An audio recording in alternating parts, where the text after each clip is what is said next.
Bismillahirrahmanirrahim. Assalamualaikum warahmatullahi wabarakatuh. Alhamdulillah rabbil alamin. Nahmaduhu wa nusalli wa nusallimu ala rasulihil karim. Amma ba'd. Teman-teman rekan Allah Subhanahu wa taala, di sini saya ingin menyampaikan hadis larangan merusak alam. Hadis larangan merusak alam. Langsung saja kita masuk ke pembahasan hadisnya. Oke, ini adalah matannya. Yang mana matan ini kami ambil dari Sunan Ibnu Majah ya, yang diriwayatkan oleh Ibnu Majah di dalam kitabnya. Oke, matanya berbunyi haddatsana Muhammad bin Yahya, haddatsana Abdul Razak, anba'ana Ma'mar an Jabirin al-Ju'fi an Ikrimah an Ibnu Abbasin qala Rasulullah sallallahu alaihi wasallam la darara wa la dirara. Yang artinya telah menceritakan kepada kami Muhammad bin Yahya berkata, telah menceritakan kepada kami Abdul Razak berkata, telah memberitakan kepada kami Ma'mar dari Jabir al-Ju'fi dari Ikrimah dari Ibnu Abbas, ia berkata bahwa Rasulullah sallallahu alaihi wasallam bersabda, tidak boleh berbuat mudarat dan hal yang menimbulkan mudarat. Hadis riwayat Ibnu Majah. Nah, baik, kita langsung saja takhrij hadis ini. Kita lihat perawi-perawi yang meriwayatkan hadis ini. Pertama Muhammad bin Yahya. Beliau wafat tahun 258 Hijriah. Statusnya thiqah, merupakan guru dari Imam Al-Bukhari. Kemudian yang kedua Abdul Razak As-San'ani. Beliau thiqah, hafiz. Dan beliau dari kalangan tabi'in. Kemudian Ma'mar bin Rashid wafat 1153 Hijriah. Statusnya thiqah, tabi'in. Yang keempat Jabir bin Yazid al-Ju'fi, wafat 128 Hijriah. Nah, ini beliau berstatusnya dhaif, disepakati dhaif. Ada yang mengatakan bahwa beliau ini syiah tabi'in, dari kalangan tabi'in. Ikrimah maula Ibn Abbas 105 Hijriah, thiqah, tabi'in, ya, imam mufassir. Kemudian Abdullah bin Abbas, sahabat Nabi, thiqah. Beliau merupakan sahabat dan sepupu Nabi. Kelemahan di dalam jalur periwayatan ini adalah yakni di Jabir bin Yazid al-Ju'fi. Yang mana ulama bersepakat bahwa beliau ini dhaif karena ada yang mengatakan beliau syiah. Tetapi kedudukan hadis ini diperkuat dengan banyaknya jalur periwayatan. Ini ada 8 jalur periwayatan yang berbeda sehingga hadis ini berstatus hasan li ghairihi. Hasan li ghairihi. Kemudian kita lanjut ke makna hadis. Hadis la darara wa la dirara merupakan salah satu hadis yang penting dijadikan kaidah besar dalam hukum Islam. Khususnya dalam bidang fikih dan usul fikih. Yakni melandasi kaidah ad-dararu yuzal. Ada kaidah usul fiqh menyebutkan ad-dararu yuzalu. Mudaratan, suatu bahaya itu harus dihilangkan. Oke, kita bahas makna katanya. Makna kata ad-dararu, para ulama menafsirkan kata ad-dararu, ya. Ada yang mengatakan kata ad-dararu ini membahayakan orang lain secara mutlak. Jadi membahayakan orang lain.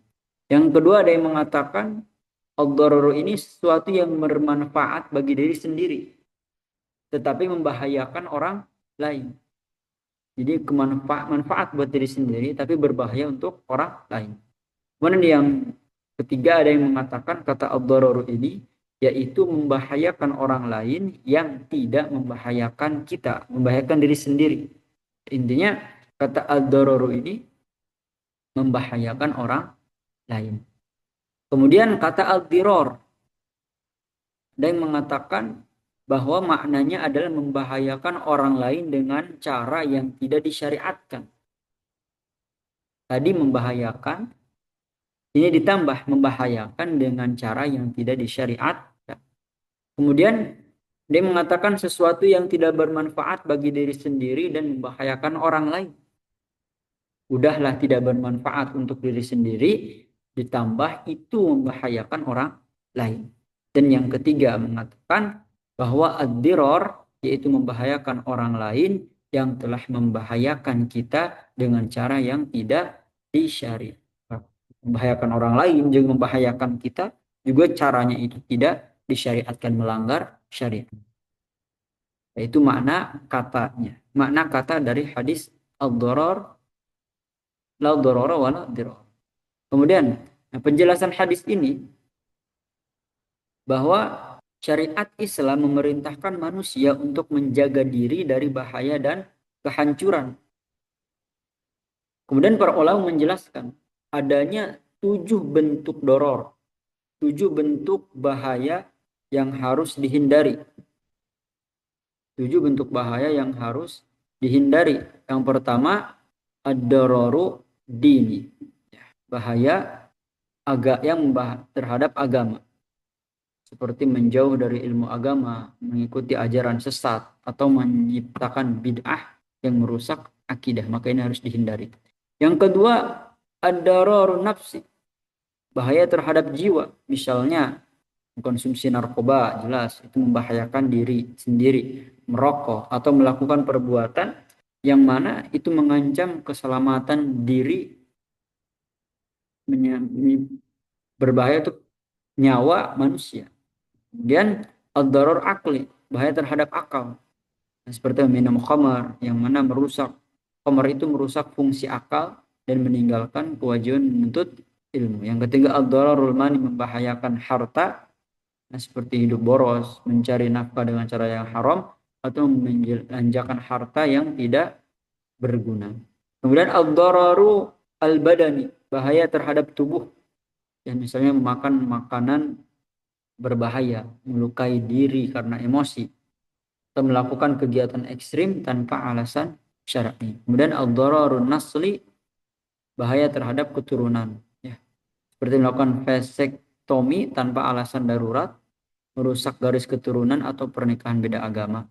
Ad-dararul irdi, bahaya terhadap kehormatan, seperti menyebarkan aib, menfitnah dan menuduh tanpa bukti yang sah. Ini makna penjelasan hadis la darara wala dirara. Kemudian kita bahas ke studi kasus, ya. Kita akan membahas tentang tambang ilegal.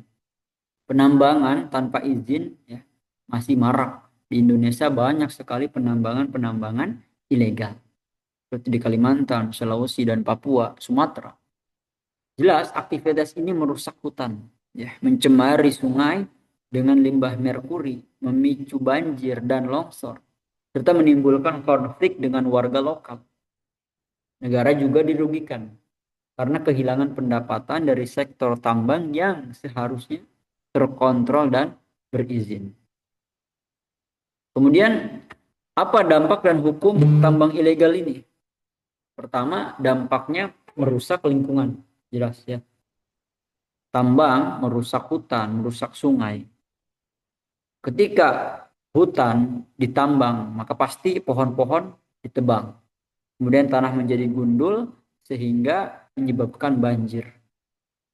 Kemudian sungai-sungai tercemari karena merkuri, ya. Maka ini masuk ke dalam kategori bahaya umum, dararul am. Maka jelas hukumnya haram. Kemudian dampak yang kedua, bahaya terhadap jiwa, ad-dararun nafsi, seperti yang tadi kita bahas. Karena tambang ilegal merusak hutan, tentu ini mengancam jiwa-jiwa manusia, penduduk sekitar, ya. Dengan longsor, dengan adanya banjir, bahkan air tercemar. Jelas itu mengancam keselamatan manusia, maka hukumnya haram karena menghilangkan jiwa. Kemudian yang ketiga, bahaya terhadap harta, ad-dararul mali. Rusak lahan, merugikan ekonomi warga. Juga biaya pemulihan ditanggung negara, ya. Ketika hutan sudah dibabat, ya, hutan udah hancur, maka pasti yang ilegal-ilegal ini tidak akan bertanggung jawab, sehingga pemulihan hutan itu menjadi tanggung jawab negara. Maka termasuk memakan harta secara batil. Kemudian mudarat umum, mafsadah am. Jelas tambang ilegal ini merugikan banyak orang, ya. Bukan hanya penduduk sekitar, tapi dampak besarnya itu merugikan negara dan seluruh rakyat Indonesia.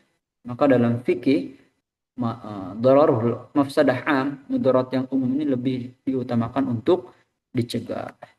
Simpulan dari takhrij hadis ini bahwa tambang ilegal ini hukumnya haram karena menimbulkan dararul am, darar yang besar berupa kerusakan lingkungan, hilangnya jiwa, harta, serta kerugian sosial yang termasuk kategori fasad. Sehingga bertentangan langsung dengan kaidah la darara wala dirar.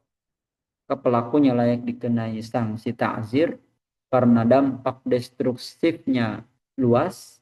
Dari perspektif maqasidus syariah, tindakan tersebut juga melanggar amanah menjaga bumi sehingga tidak dibenarkan dalam syariat. Mungkin itu saja dapat kami sampaikan. Kurang dan lebihnya mohon dimaafkan. Assalamualaikum warahmatullahi wabarakatuh.